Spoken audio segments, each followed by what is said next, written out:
Paul Scurrah, thank you very much for your time. First of all, will you be the CEO in the next couple of weeks when Bain officially takes over as the new owner of Virgin? Yeah, hi Liz. Yes, I will be. I've worked very closely with Bain Capital on their plans, and they've backed me and my team to take this airline forward and make it the success we all know it can be. It's been reported today that you'll be cutting 3,000 workers, but to use your words, that is an intention, so it could be more. Well, I hope it's less, but in all likelihood it won't be. It's impossible to predict, at least the demand that we're seeing in the market right now. We're changing week to week. Borders are opening and closing on a frequent basis, so it's impossible to know. We are banking on it coming back towards the middle of next year. We want to have an airline that has the demand profile that supports 6,000 jobs. We think that that is possible, and we're setting the business up to be in a position to be ready for it.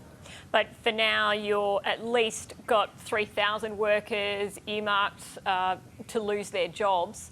How many more could it be if we keep seeing things like today's announcement of the Queensland border closure to New South Wales and the ACT?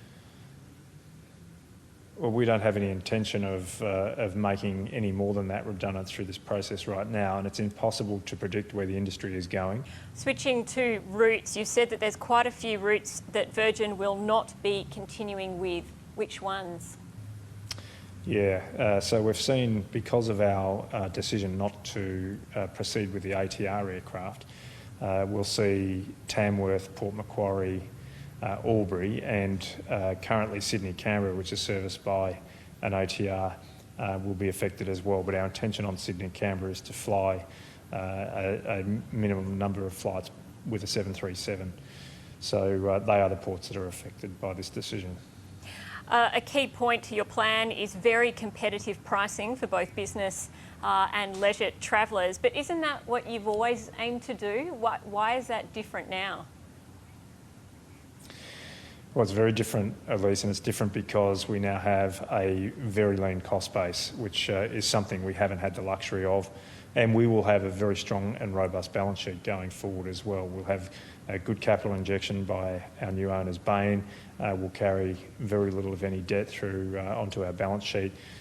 We would have renegotiated rates on a number of aircraft as well that provide us with a far better cost base going forward. So by what magnitude could you see airfares being lowered compared to, say, what business travellers and leisure travellers were paying last year? I think the travelling public of Australia, once it's safe to travel between states, are going to see some really competitive airfares. But what does that mean? Which has got to be good for the tourism industry. What are you talking about? What's an average, Sydney to Melbourne, or an average Sydney to Brisbane, or the Sunshine Coast? And what are you going to bring that down by percentage-wise? I mean, every airline boss I've ever spoken to have said we're going to be competitive, and the flying public are going to see great, very attractive ticket prices.